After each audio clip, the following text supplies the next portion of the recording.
Cool. So we are being recorded. So Awesome. just in case anybody's watching this, my name is Justin Ludwig. I'm the district manager for Farmington, Connecticut, and assistant division manager for Southern New England. I heard amazing things about this guy, Zach Orgazalik. I'm Zach. Nice to meet you guys. If anyone's watching. From New Jersey. I'll have you introduce yourself in a second. You might not know this, Zach, but I'm from New Jersey originally, so I have a lot of New Jersey pride. Oh, that's great.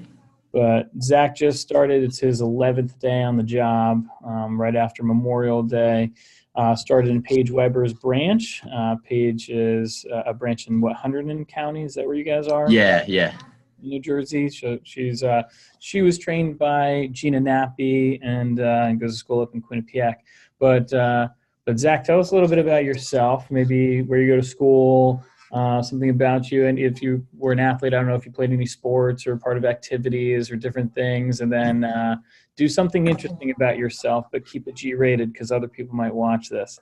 But All right. I'm Zach. I go to school up at Northeastern University. I went in chemical engineering. That was really, really boring. So I switched to business econ, which is great. Lines up perfectly with this for the summer. I went to Voorhees High School over in Jersey. I played soccer my whole life. I've been playing. That was kind of what I did all year round since I was 4. So competition's been something that kind of is in my blood. I love to fish. I love outdoors. I spend all my time outdoors when I'm not doing something I have to be doing. Fishing is definitely my main passion. Something interesting about me, I can snap really fast with all of my fingers. I don't know if that's interesting enough. Must be a soccer thing. Yeah, I don't know. That's all I got. That's cool, man. All right. So, Zach, thank you for taking the time just to be able to and being willing to help. Before we recorded, I was like, hey, I appreciate this. And you're like, anything to help, man. And I appreciate that a ton. So I want to just kind of interview you and ask you some questions about having a big fast start. So your total fast start was 20,000. 20,584. $20,584. Very cool. So you won a ton of prizes. You're going to be joining us in the Bahamas. Mm-hmm. And great job, man. That's really exciting. I appreciate it. It was awesome. I've managed people who've gone through a $20,000 fast start. And I remember Jess Morin is one of them. And when she broke the record in the office, which was 23,000 at that point, she literally fell to the floor and cried out of happiness because she had worked so hard. Yeah. So I know it takes a lot to do that. And I don't expect everybody to have the same commitment that you had, but I think people can definitely learn from some of the things that you've done. So in training, I remember Paige saying she was really impressed with you in training. During training, everybody gets an assignment to come up with a list of names and phone numbers of people that they have as initial contacts that they might be able to show the product to.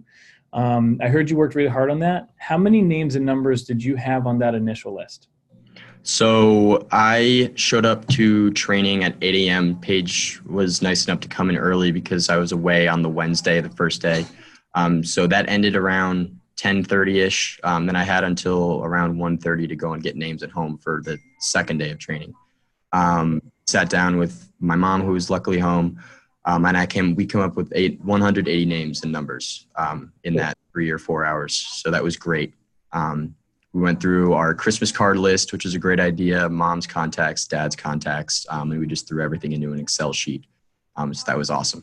Cool. So, hey, great job on that. Sounds like you took some time, 180 names and numbers. That's a huge win. Yeah.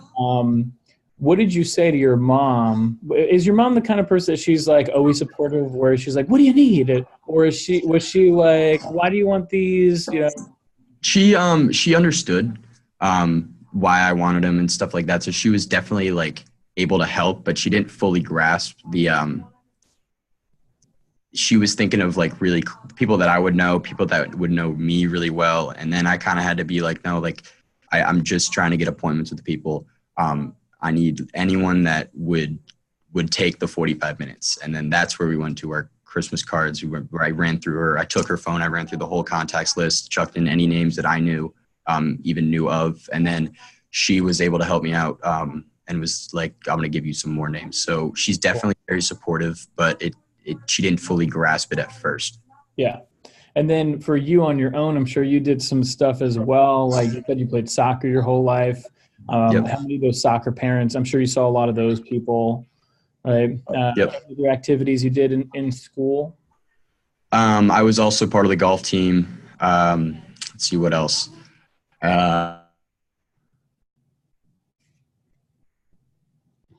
Hey, can you hear me? I know, yeah, my internet. So anyway, just pause the recording. So you were on the golf team. You did a bunch of other stuff. So, Yeah. do you have any contacts that you needed to find that your mom didn't have? Yes, actually, I was very close with a number of my teachers just because of the size of school that I went to. Um, and I actually met with one of the teachers that I was most like closest with, and I actually had her number. But I didn't have a lot of the other teachers' numbers. So that was a great resource. She was able to give me a bunch of my like ex-teachers' cell phone numbers, which was awesome. Old teachers are great. They want to see you succeed, like just as they did when they were teaching you. So they're more than happy to help out. Yeah. I would call my friends and be like, hey, like, this is weird, but can I have your mom's number? And then they would give me crap for like, and get them to appointments. I would just be like, please just help me out. Like, just give me your number. I'll talk to your mom. So definitely hitting up people personally. If you text your friends and ask for their mom's number, they're not as likely to help you out. But if you call them and explain, hey man, it's for my job. This is really important to me. Like, can I just have your parents' numbers? They're usually very willing to help out. It's a great tip. Yeah, I like that a lot. So you got 180. That's obviously a really good start. And how many appointments did you do total in your fast start? I did 35 demos. Great. All right. So 35 demos. So you must have had pretty high averages. Yep. All right. I teach people 50 demos would be like a $15,000 to $20,000 fast start, but 35, that's still a very respectable number. Anybody who does 35 demos is going to earn at least $1,000 in their fast start and sell $6,000. Most likely more like $2,000 and they would sell 10. So you did 35 demos. How many sales? I had 31 sales. Cool. So 31 sales. It's a great closing ratio. And your total CPO again was over 20,500. So 35 demos. I mean, that's something that you obviously worked hard for. So tell me, what were your daily habits like? I heard a story, a third-party story that said you came into the office early every morning. That Yep.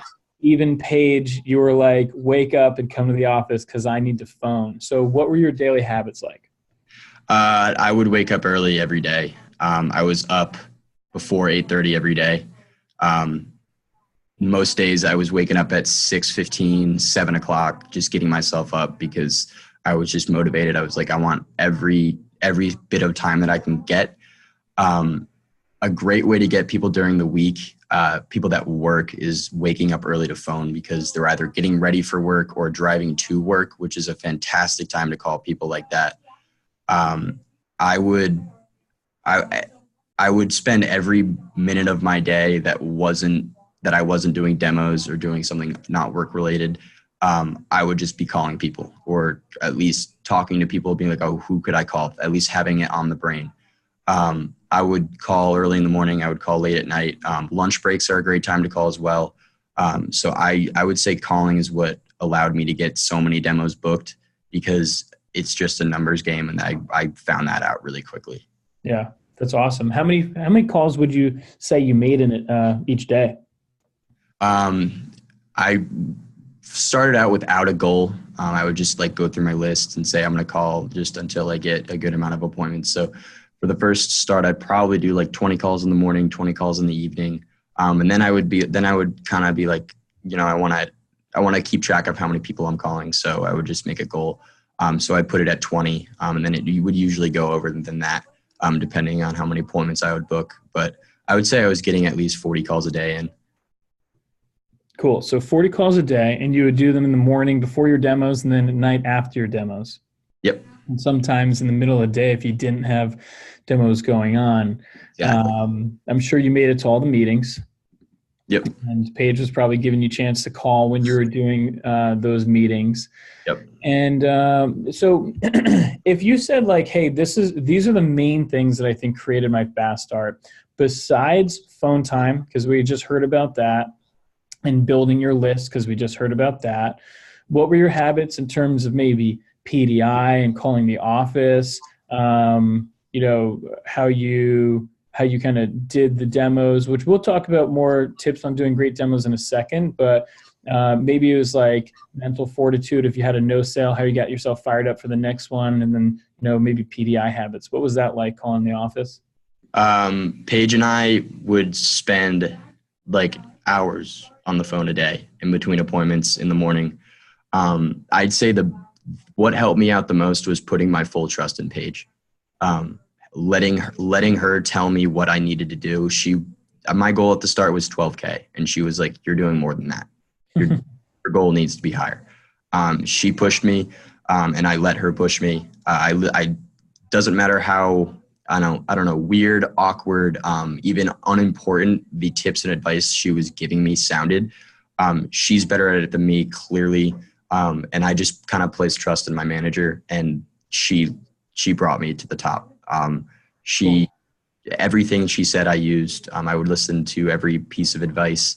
I would say learn as much as you can. Paige connected me with people like Dylan Foley, Joe Schultz, Christian Mancino, great sales reps that have been doing a ton of great things in their careers. And just talking with these people and listening to what they had to say, and trying to implement that into my demo or my life, like as a Cutco rep, that's what helped me get better quicker. I'm not great at it. No one's perfect at it. But it's definitely what helped me get my skill set up the quickest was learning, and being open to learning. There's nobody that can come in here and just start selling knives because of their personality. Like so many different things that go into a good demo. And realizing that is what kind of helped me. I was like, wow, all these tips really do work. So that was great. What else would I do? Well, I think that's good. I mean, You probably didn't talk to Paige for hours, but it might have felt like hours. Felt like hours. Yeah. Yeah. I only imagine spending 3 hours a day on the phone. That'd be pretty intense. But the point is, you weren't shy about spending extra time chatting and getting feedback. And I mean, a lot of people live thinking, hey, if I can see some results, then I'll be committed. But I like how you committed yourself even to big numbers before like you got results. You just kind of committed to the coaching and the learning. And so if anybody's listening to this and they're like, well, yeah, I didn't sell 12,000 and think about 20. It's like, well, I don't care if you sold 12,000 and think about 20, but if you sold 1,000, even if you sold 500, can you think about 3 or 5 or 10? And coaching is the way there.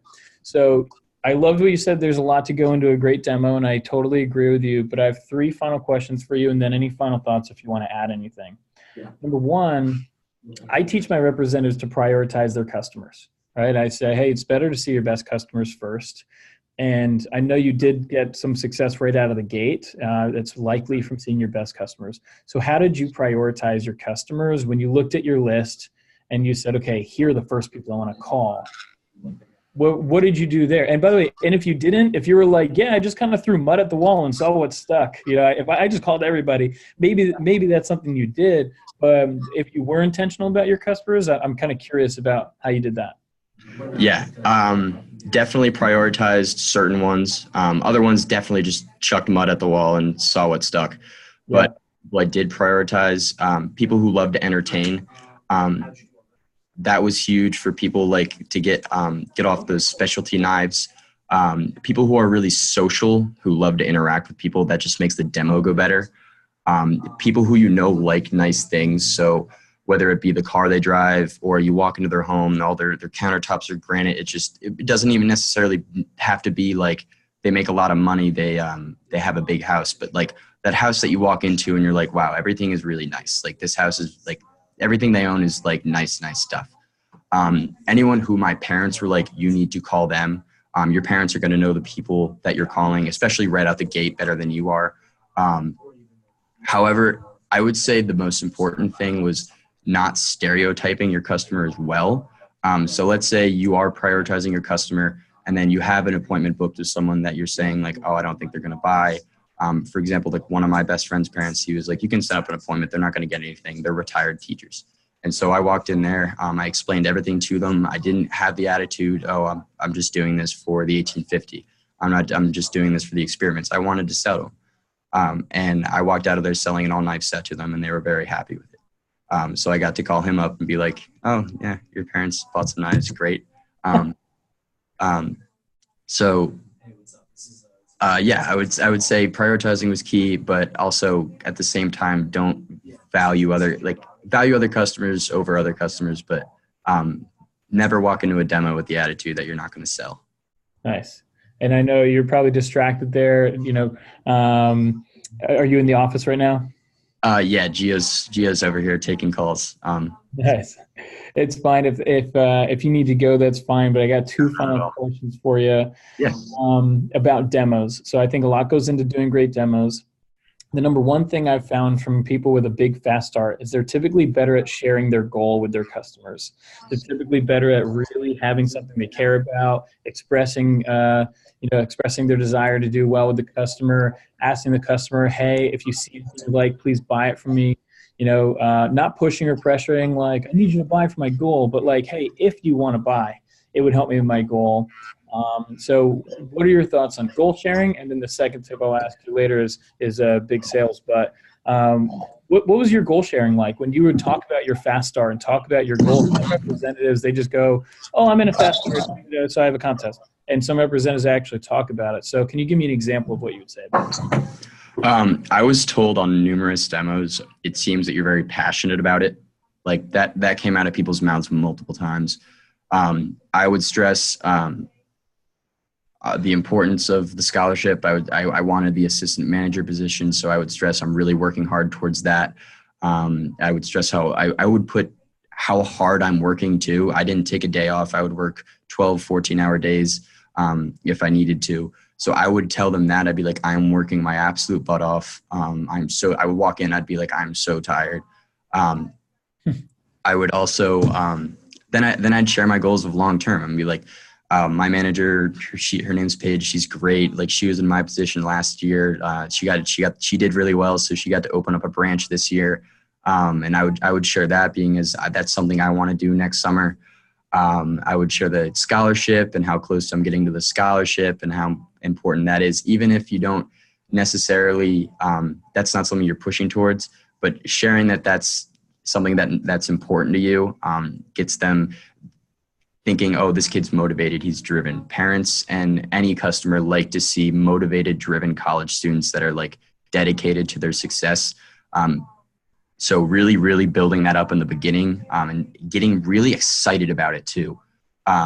One of the lines that I would use, like I'd say, oh, I geek about Cutco. Oh my God, I'm such a knife nerd. Like I would never thought that I would take this so seriously, but like this stuff is awesome. Like I'd get really smiley and like everybody go, look at this, look at this. Like every time I show a piece, I'd be like, oh, no way. Like, look at I'm really, really excited about it, which makes them excited about it. So that's something I'd say that's one of the largest parts, being really excited about one, the opportunity, and two, your product. Sure.